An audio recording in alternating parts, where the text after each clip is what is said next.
everybody. Welcome back to another episode of the Zoop Podcast, where we stream every Wednesday night at 6 p.m. Pacific, 9 p.m. Eastern. You can find us on YouTube, on Facebook, doing that live stream. And if you are a fan of the audio version of this, check us out on Spotify and iTunes. You can find the episodes there. This week, we have a wonderful guest, someone that we have known in the Zoop family now for quite a while, back for his second campaign with us. Charlie Spider-Squirrel McElvy. Hey. How's it going, man? Dude, so good to see you again. It has been way too long since we actually chatted like this, as opposed to just email stuff. So good to see you again. For sure, same here. And I know that you're on the East Coast, we're on the West Coast. I said after this, I'm getting ready for dinner, but you're drinking energy drinks. You got a bunch to do tonight, it sounds like. So I lied. It's not an energy drink. It's an ale, but whatever. All right.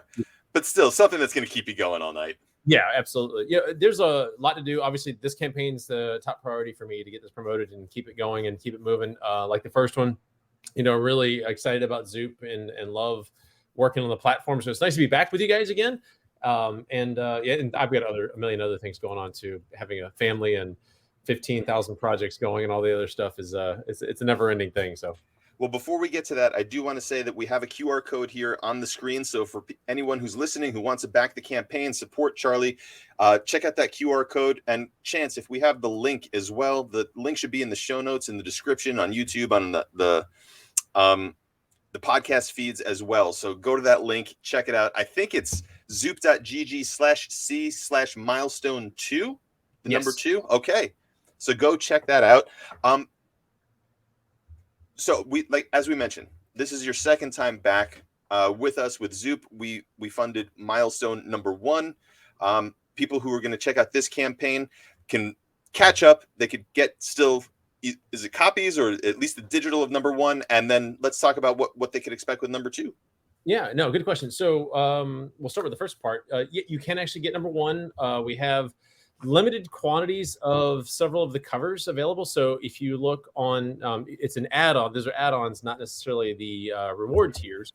So obviously back number 2, and then go grab number 1, even if you so you can start with number 2, even if you haven't grabbed number 1, and then you can go get any number of the number 1 covers, including the Zoop exclusive, which I have just 15 left from the last campaign. So those were really popular the first time through, and I was really happy to run through 35 of those. So it's just 15 left, which is awesome. But nice. Yeah, and you can actually there is a digital. It's currently an add-on. Probably ought to move it to a reward tier, but there is a digital catch-up where you can get 1 and 2 digitally. So we can work on that, but that's out there as well. That's right. And I saw, speaking of all the variant covers, I have to say I love the Ben Morse cover. Oh my gosh. Yeah. Ben Morse, friend of Zoop, with his Scarlet Twilight campaign, and he's coming back also with August. But is this his first for hire work outside of his own stuff? Because no, yeah, good question. He's done some other stuff. I don't know if it's been published yet. Okay. So the writer of the Milestone series for me, which has the title God Quest, and I can get into that later if you really want. Yeah. But Vito Del Santi has also there's a Stray cover. Hopefully that's not spoiling too much for Vito, but Ben has a Stray cover coming from Ben as well. So I don't think it's his first work for hire stuff, but it is probably one of the most high profile ones right now because it's out there live. So yeah, it's beautiful. I love it. It is, dude. It's so hot. When I got it, I was like, I hate to ask you this, Ben. Can you layer this so I can put it over the dress? I did not want to cover it with a cover dress. It's just one of those things. So he was super cool to work with. Fun fact. So for those of you who don't know, of course, Ben had Scarlet Twilight on Zoop before. August is coming in August. And August looks fantastic. We were actually on a stream together last night, Ben and I. Oh, cool.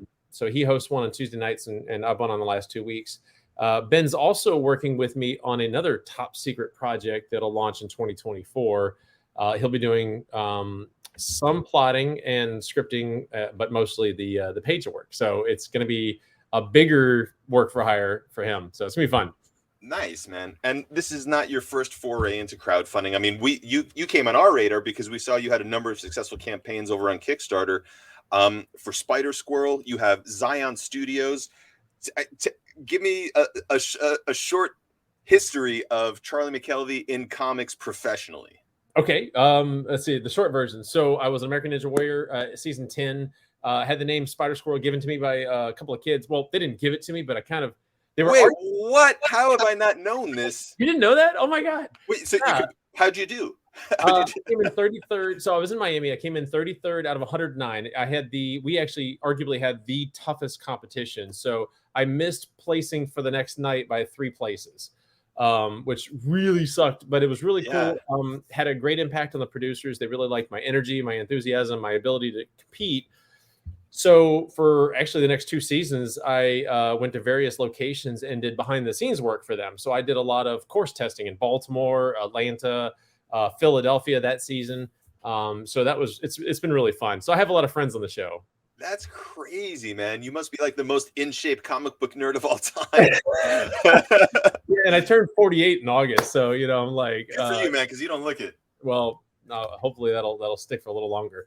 But so I actually owned a gym for a little while. And while I was training, in fact, I was putting my montage together for the show. I was doing some stuff and just kind of pre-scripting. And a couple of kids, both named Alex, funny enough, were arguing. They were supposed to be training too and doing their own thing. And they were arguing over what I looked like. And one was like, hey, he looks like a spider, these long arms and long legs. And for those who don't know, I'm 6'3". And then the other Alex is like, no, he looks like a squirrel, just not as annoying, which is not true. I'm twice as annoying. But he was like pointing that out, and they legit were arguing, like that was getting heated. And I was like, guys, stop out. Look, I'll just be the spider squirrel. And it flew out of my face, and I go, holy biscuits, I've got something there. And so I made a logo, and I printed it on my workout pants, and I made a t-shirt and the whole shebang, and that actually went on the show. And while I was prepping for the show, I actually designed the character with Ray Anthony Height. For those who don't know Ray does Midnight Tiger, which is it's currently at CEX and should be coming out soon. But Ray's a good friend of ours. Yeah, same. Love Ray. One of the absolute nicest people, not just in comics, but that you'll ever meet. Period. Yeah. No argument whatsoever. I love Ray. So Ray, if you're listening, hi Ray. Yeah. So Ray co-designed the Spider-Squirrel outfit with me and had a lot of fun. And I finally, with Vito, assembled the logo, the chest emblem, and boom, there we are. And next thing you know, I started writing the story. So I started writing it while I was on the show, and then finished it out somewhere later. And eventually, 21, I guess, I published the first issue. And like you said, it was a huge success. It was over 200% funded. I did not expect 5 figures on my first campaign. I was super stoked, and got a lot of attention. And I was really just happy because people seem to be enjoying it. They love the kind of a throwback mentality. I don't get into too much of a serious thing. But for me, the bigger part of Spider-Squirrel that I think is really important isn't so much the character, although I love him, and he's our flagship character, but it gave me the chance to work with the community. And so for those of you who read Spider-Squirrel know that he bounced through the indie comics multiverse. Unfortunately, I wrote that before Doctor Strange came out, but whatever. They stole it. Yeah, well, if only. I'd like that paycheck. He bounced through the indie comics verse, which gave me a chance to work with a lot of other creators in the community, highlight their characters in my book, and also gives me a chance to really work with other people and see. It educated me, which is great. So a little bit of selfishness, but from an altruistic perspective, I hope it gave a lot of those characters and creators a little bit of a spotlight where they might not have got it otherwise. So really happy about that.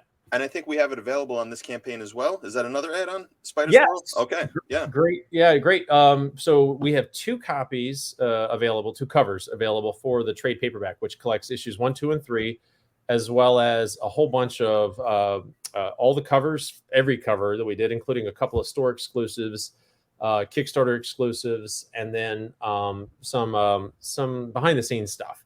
That's available. The trade paperback is available as an add-on. So once you pick your reward tier for issue 2 of Milestone, you can go back and add the Spider-Squirrel trade. The cool thing about the trade is that it features Milestone's first appearances, which was a cameo in the back of issue 2, and then a full story in issue 3. So what's up, Fish? Nice. Getting some engagement, Charlie. Nice, yeah, man. I love it. Wait, so I have to ask. Yeah. You're casually dropping names like Vito Docente and Ray Anthony Height. what was your sort of entry into the professional side of comics? How did you connect with these guys to, help design your characters and everything like that? That goes back a little further. I'll try to keep that a truncated story as well. But I wrote a book called The WatchGuard long time ago. I think I started writing it in 2007, and started working with a friend at the time and professional artist Andy Smith. Andy introduced me to Eric Larson of Savage Dragon fame. Eric and I wasn't WatchGuard Todd Nauk?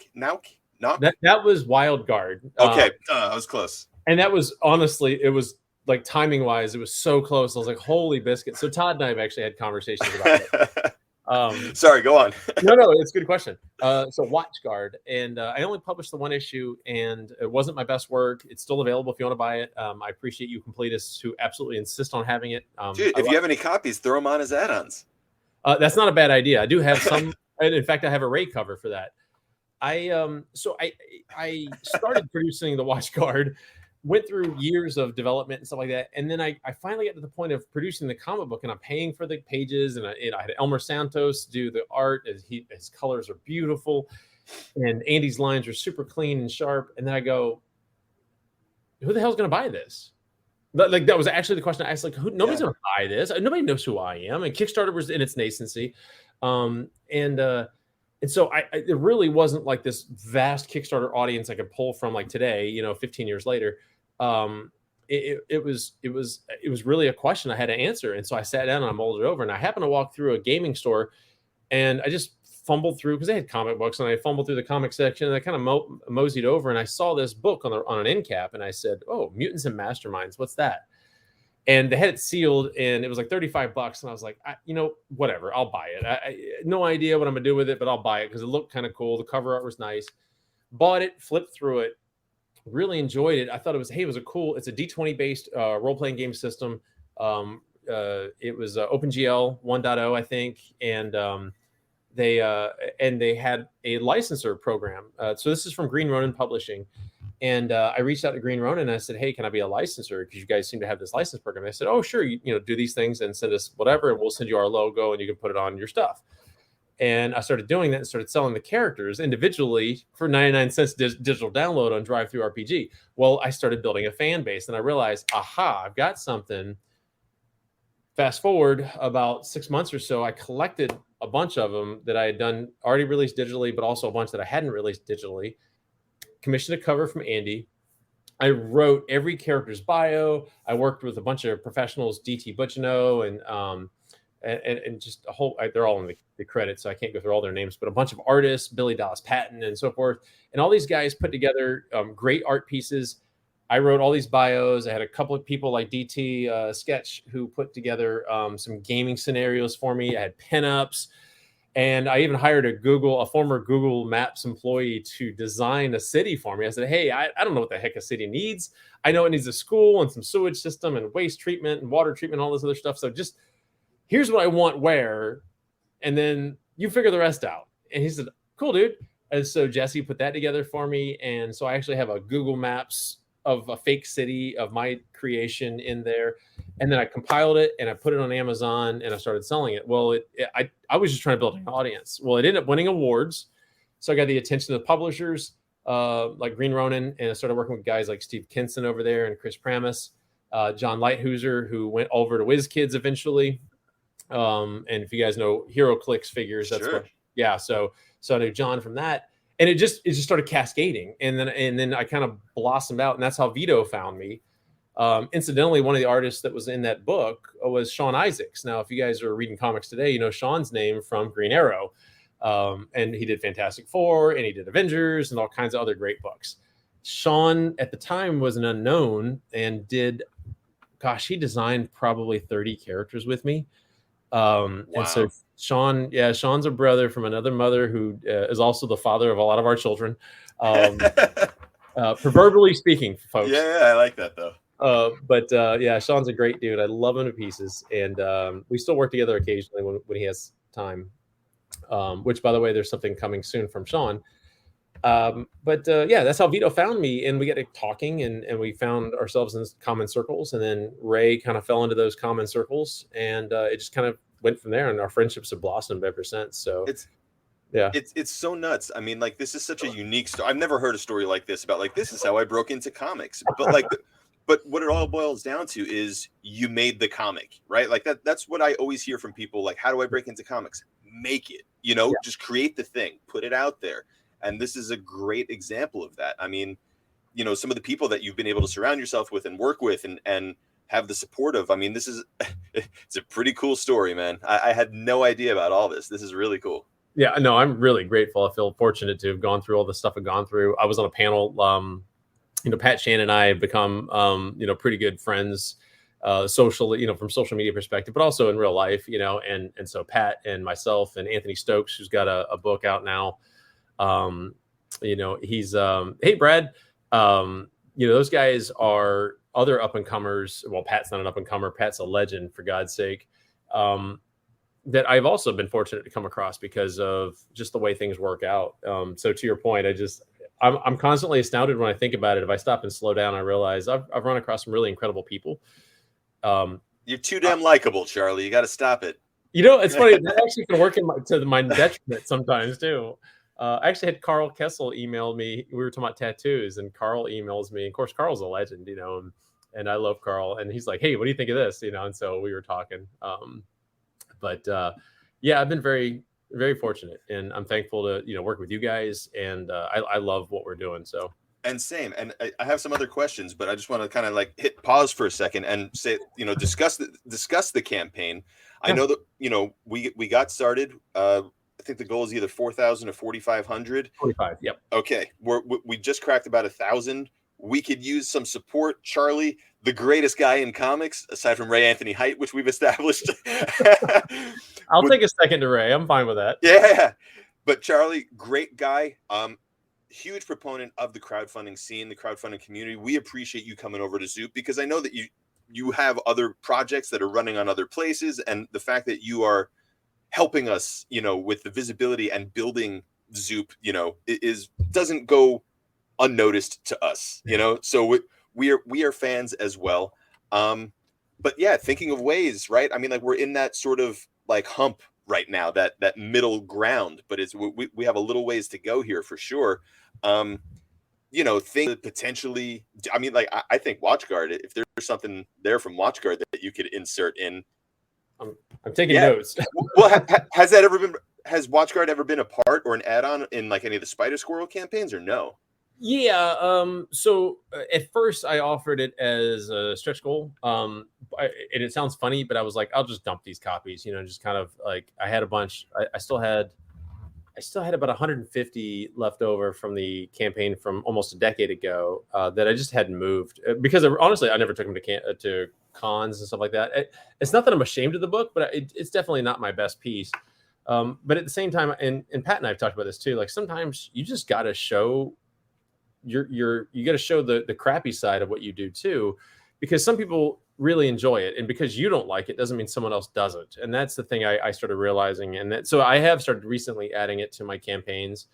I have folks who message me constantly going, "Hey, I don't have this, where can I buy it?" Yeah, I'm sure there are people who support you that are completionists in that way, and No, I appreciate that, and that's 100% with what. So I just took a note. I'll make sure I get that on Zoop. I'll email Eric later and be like, "Hey, dude." Yeah. And I don't know, are there any of those original character designs or anything that's still left that you would be like, "Hey, let's put that up for sale"? Like, hey, see, Travis likes everything you do. See, Travis is biased. Don't listen to him. Love you, Trav. Yeah, no, it's a good question. I have a heart. So this is not a little known fact, but a lot of people ask me to put original art up for auction or sale or promotion and stuff. I have a hard time with that. So especially now that so few of my artists work traditionally, now I'm seeing a bigger value for my original art. So in fact, I have a pile over here to my left. You can't see of an unpublished book that's coming next year. Oh, damn. I have the original art for, and I've debated on, do I want to part with some of these pages? So I do have some of those original character creations from Andy Smith, Kevin Sharp, guys who, kind of ghosted me for different reasons, but that's fine. But I also have I don't have any of Sean's original stuff, but Sean always worked digitally. So ever since I got you. yeah, ever since I've known Sean, we've done digital work together. And Gotcha.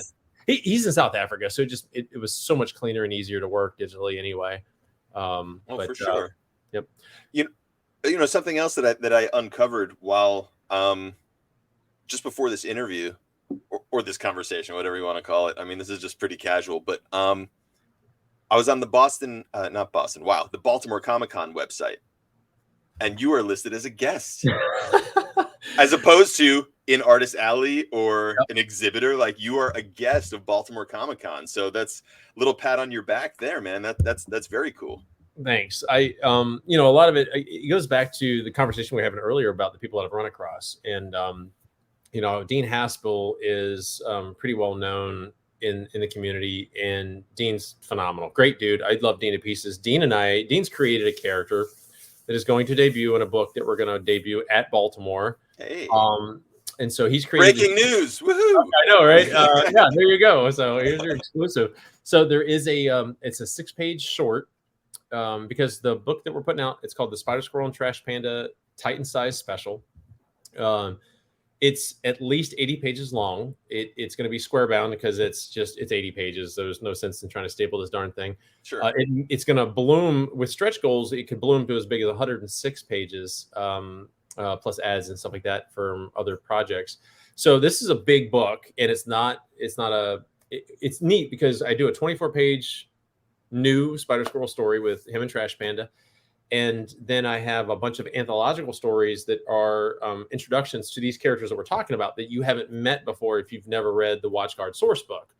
The WatchGuard Sourcebook, you can buy it from me or you can buy it from Amazon. It's a gaming source book, but you can read it like an official handbook of the Marvel Universe, but for my universe. Sure. So how many of these characters are still like untapped? And are you just continually pulling from that source book? That's the Xion verse? Yes. So more breaking news. So like Travis Gibb, who is watching. Hey, Travis. Travis and I are in the negotiation stages of, it's more or less confirmed. We're going to do an official original graphic novel together. Hey. One of the characters that I actually started working on in 97, one of the first characters I ever created. And the only reason that book was never published was because all of my creators, all my art team got hired by CrossGen. If you guys are old enough to remember the CrossGen Comics thing, I lost literally my entire art team. Colorist, penciler, inker, letterer, they all went to CrossGen. You lucky me. And so that book never saw the light of day. Well, I decided it needs to come out, sort of. So Travis is going to take the reins. He has the characters' bios. And I didn't give him the original story that I wrote back in 97 because it deserves a better story. That was forever ago. It was 20 years ago. And I think Travis, what he's already drafted is fantastic. And so that character is going to show up and highlighted in an original graphic novel. Likewise, I'm working with another Travis Hill. We are negotiating a similar contract where he's going to take a series of characters from that source book that were never published outside of that source book, and they're all going to band together, and we're going to have kind of a Guardians of the Galaxy moment. It's going to be a lot of fun. I think you guys are going to love this book. It's going to be a blast off into the cosmos, and these characters are they're ridiculous and they're fun, and I think you're going to love them. So yeah, we've got a lot of this stuff coming. And there's yet another book that I'm negotiating now. I'm starting to talk to Kenny Aitken about. Kenny Aitken, who does Apex Cybernetic Owl. If you guys don't know Kenny's work, that sounds awesome though. It's really freaking cool. So go check it out. But Kenny he agreed just yesterday to do a graphic novel, like Travis and a few other folks, to do my 7 Ronin characters. So it's 7 Japanese samurai-ish mystical characters that I think you guys are going to really dig. And those have never been published outside of the source book either. So you're incredibly busy here. And you're talking about contracts and hiring people. Is Xion a publisher? Are you guys do you consider Xion Studios a publisher at this point? I think at this point it'd be foolish not to. So I do have an LLC for Xion Studios, and the contracts are now written with both my name and Xion Studios LLC in there. I do think I just talked about this last night to some friends. I was like, I think, look, I love Travis. I love Travis Hill. I love Kenny. We're all friends in social media, but my recommendation for everybody is if you're getting into comics and stuff like that, please work with contracts, because that, to me, that protects friendships. As long as you're all holding up your end of the contracts and you're very clear on what the language says, that's work. Friendships are separate. And so that's a great way to maintain relationships in the community, as long as you're living up to contracts. And there's a lot of crap out there right now with publishers. Oh my God. Yeah. Wow. It's huge. Right? And that actually is part of what triggered me to go, you know what?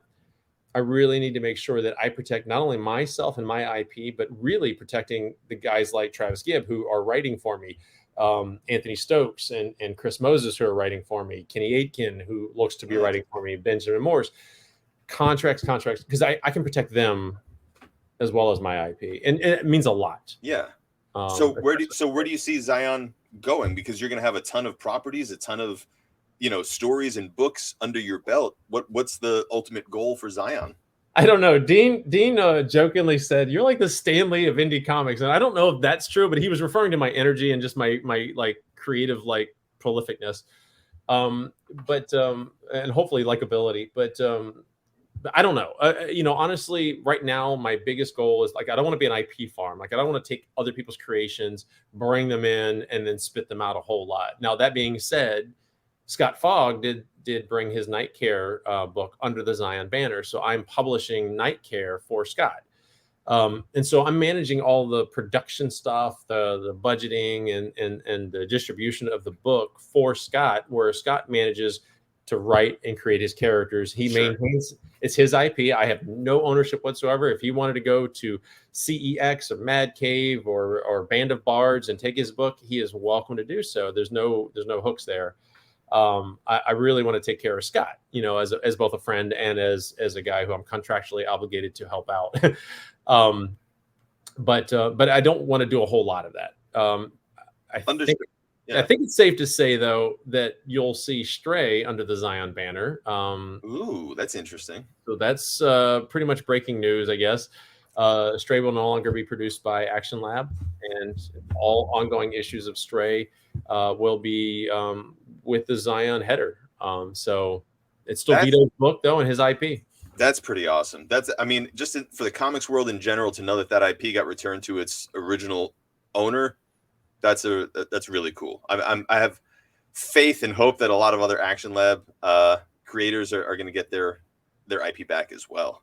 Yeah, not only badmouth Action Lab. I have no interaction with those guys and gals. I only know what I saw on social media, and didn't seem good. But there's two sides to every story, right?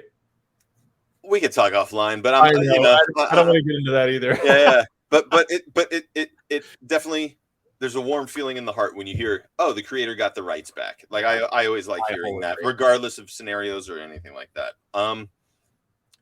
Stray is a great addition. I agree, Brad. Me too, Brad. Yeah. So real quick, to people who are listening, back Charlie's latest campaign, Milestone number 2. You can catch up with Milestone number 1 as well. The link is going by. We have the QR code. Check out the link in the show notes, the descriptions, wherever you're watching or listening to this. And as we sort of wind this down as well, there we go. There's cover A. Hey, Joey, look at you, man. Are you stalking me, brother? I love you. This conversation has flown by so quickly, but we typically keep it fairly short. We're not going to go an hour here, Charlie. I know it's 9:30. Now we got some pages coming through, but as we're looking at these pages, I always ask the same kind of questions to people as we wrap up. First question is, what's your desert island run? If you were stuck on a desert island, what's that one book, one omnibus, or one collection that you would have to have with you? Gosh, gun to my head right now, my gut is to say New Warriors Omnibus 1. Oh, Charlie, how have we not connected on this? Oh my God. Yeah, I love what Fabian and Mark and Derek did for that run. It was so good, and those characters. We just talked about this last night. Actually, it was funny enough. I just think it was one of those great runs that is almost almost timeless, because look at you with your Firestar. I can't, dude, and they finally are doing like Justice characters. Whoa, and what? Yeah, and Speedball, and I can't believe it took them forever to do a Speedball. I have a Speedball, dude. I mean, I only collect New Warriors stuff. You should see. I had no idea, Charlie. dude. Me neither, man. I didn't know that you were a New Warriors guy. That is like the formative book. Now we really may talk for another half an hour, but like. So I do have it's not a New Warriors homage, but it's certainly at least emotionally inspired by New Warriors book coming out that it may launch this year, and it may be here on Zoop. It's called Blue Chip and the New Teen Force 5, and that book has been in the works for quite a while. And it's funny because it says the new Teen Force 5, and people are like, "Where the hell's the old one?" That story is to be told too. Yeah, that's actually. Hold on. We're producing those simultaneously. I'm going to show you something. So I was just at Heroes Con, and this. Look at all the New Warrior stuff that's literally just within arm's reach, right? So this is, I gotta unblur here. Well, yeah. So first appearance, but sitting at the tables next to each other. Sorry that it was blurred out. Was Ron Frenz and Tom DeFalco. Friends, both of them, and I was able to like have a moment with Tom DeFalco and be like, the characters that you created had such an impact on my life that, like, it's what I do, like it's very hard to explain. I feel sometimes to someone who they're looking at, he's looking at me like you're just some stranger off the street. What's a Zoop? Yeah, I we didn't even get into Zoop. Like that, it wasn't even that, but like some character that he created 35 years ago or something like that, some team book, like it you don't think about this honestly, but like the book, The New Warriors, has affected my life so much, not only in like my career choice, but like you take a look at like Namorita being the strongest member, Firestar being the most powerful member. You have a black billionaire who's the leader. And as a kid, I'm looking at all that and I don't see anything wrong with it. And he rides a skateboard. And I don't see anything wrong with it, And those things subconsciously, like, you look at that and you're like, yeah, women can be strong. Yeah.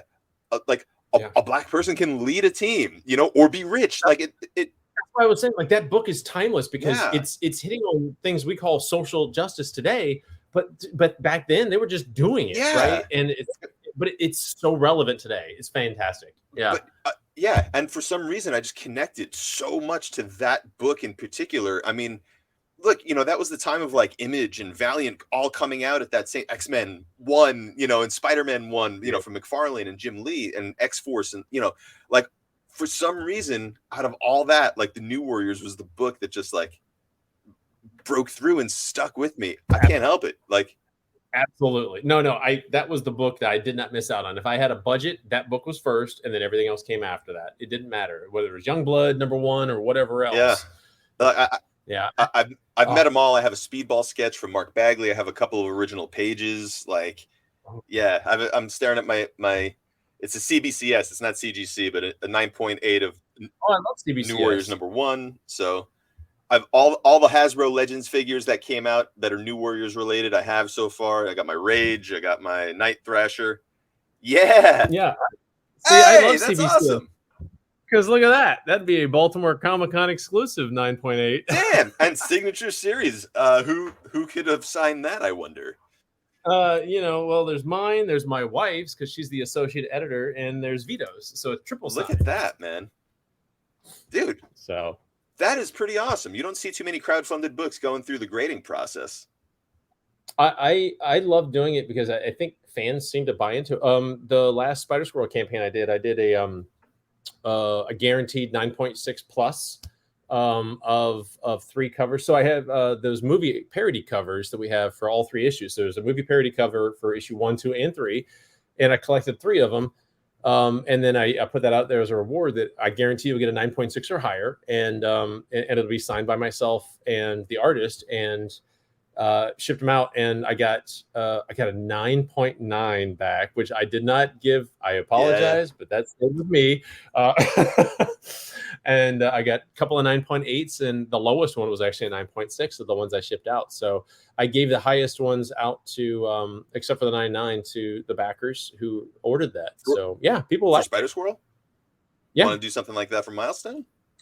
I might. That's kind of why I pulled it out. I got to pile over there. I got to look at which ones. That 9.8 might have to stay with me, but we'll see. I unblurred my.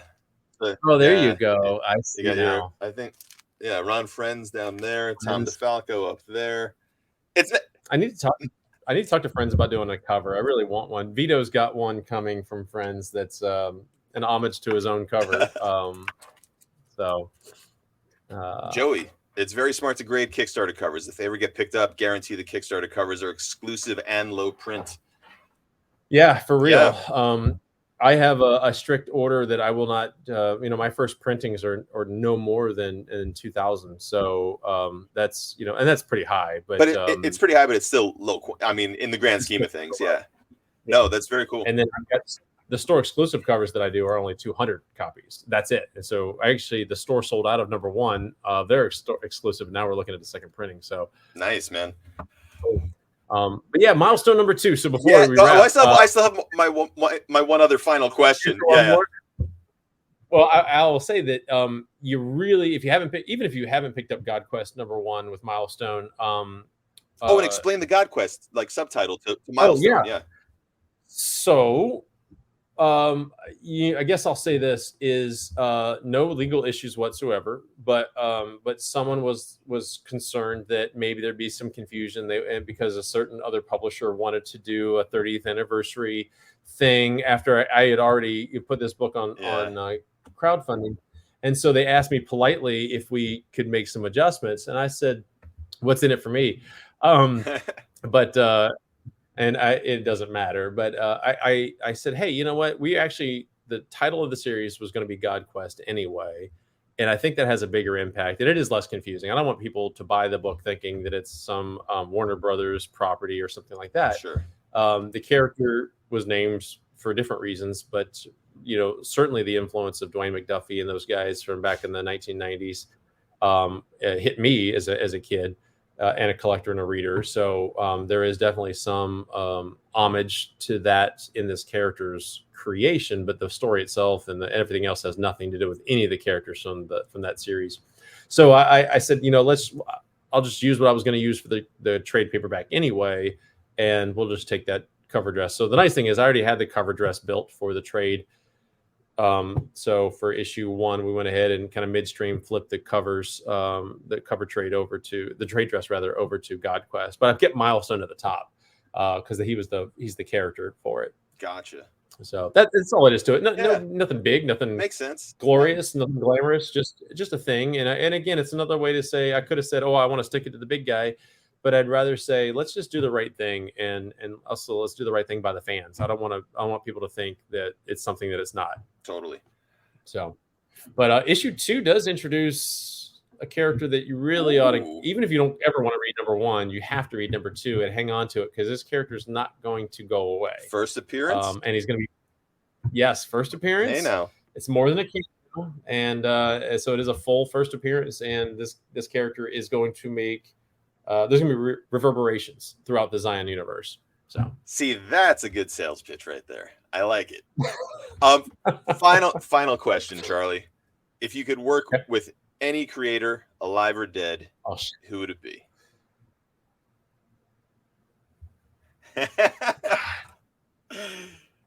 You're like, is it Fabian or is it Mark Bagley? Yeah, well, I know, right? And those are 2 definitely on the list. I'm trying to think, making sure I'm not overlooking somebody. So I've worked with Scott McDaniel. I loved Scott's run on Nightwing, and that was a huge influence. So Scott actually did 3 covers for me. So that's off the table and easy to cast aside. I love how stumped you are by this. Yeah, I know. Well, it's because I'm too nice. I don't want to forget somebody. Yeah, I would love to have Joey Galvez. Yeah. Duh. I think I would absolutely love to have. I would man, I would kill for a Bagley, just a cover of Spider-Squirrel from Bagley. I think that would be just a dream come true. And if he decided to do a little bonus or put like a Night Thrasher billboard in the background or something, that'd be really cool, as long as I can still publish it. And yeah, I'd love to work with Fabian for sure. I think he's fantastic. I'd love to work with Carl Kessel. I think Carl, he and I have a great rapport, and I think he's got some really cool stuff with Impossible Jones. I love that book. It's a whole lot of fun, and if you guys aren't reading that, please go read that. But I'm kind of filling my my bucket list on my own pretty well. That's cool. I'm working with a lot of great young new creators that it's easy to look back to the past and say, I want to work with this person or this person. I'd love to have worked with Stan or Jack or, whatever, right? Everybody can say that. Or John Romita Sr. for that matter. JR would be a huge one on my bucket list, by the way. Sure. I would love to have, dude. But I'm really enjoying working with, guys like Travis Hill, guys like Anthony Stokes and Chris Moses, Vito, Dean Haspel. So I honestly feel like I'm living the best life ever right now. I don't know that I need to. Awesome. Yeah. So. Well, then maybe there's a cop out. I don't know. No. I got it. Maybe one like bonus question then is like, who were your influences? Like who. What were the books that you were like, you saw that and it turned you into a fan, or you saw it and you're like, that's kind of what I want to do. Yeah, no, that's a lot easier. Fabian for sure. I loved the original Darkhawk series. So yes. Yep. What's up, Dean? Hey, brother. Speak of the devil, he shows up on the screen. Yeah, multiple shout outs this episode. I love it. But yeah, so Fabian would be great. I would absolutely. James DeMatteis is certainly an influence of mine, and Dan Jurgens by far and large, and Ron Mars. And Ron is a great gentleman. He's been super fun to work with. Just talking to, rather, we're not actually doing anything together, so don't take that the wrong way. Right. But those guys are definitely influences across the board. So love what they did. And Claremont. I mean, Claremont goes without saying, but I'll say it anyway because it's, I actually passed him in GalaxyCon last year, and I looked at him, he looked at me, and he had nobody in line or anything, and I didn't say anything. I was like a stupid kid going, oh yeah, and I walked away. it might be best, from what I hear, to leave that interaction as a one day maybe, and just leave it at that. Yeah. But leaving this on a high note, come back, check out the campaign that's going on right now, zoop.gg/c/milestone, the number 2, milestone 2. There may be some new rewards coming or new add-ons coming. So check back. Even if you have already pledged, come on back and see if there's going to be something new for you. Again, Charlie, where can people find you on social media? Where can they reach out and say hi? Yeah, I'm super easy to find. I'm pretty much at Charlie McElvy everywhere, except for Instagram because of stupid whatevers. But you put a dot between my first and last name for Insta. You can also go to the Xion Studios on Twitter, Xion with an X, and follow us there, and I'll retweet stuff there. But my most accessible way is at Charlie McElvy for sure. You can also go to charliemckelvy.com or Xion Studios, again, Xion Studios plural.com. And you can either shop or read more about us. And I do publish a Substack too. So, I'll actually be writing one hopefully today or tomorrow. All right. Well, we're going to leave it with that. And Joey's last comment. We love new rewards. We all love new rewards. We love Milestone. We love Charlie. Thank you for being on the show. Hearts to everybody. I haven't perfected that at all yet, but I have daughters. We do K-pop in our house, so I get it. All right, I think I got it. Love you too, Charlie. Thank you guys for checking out the episode, and we will catch you next time. Chance, take us out, man.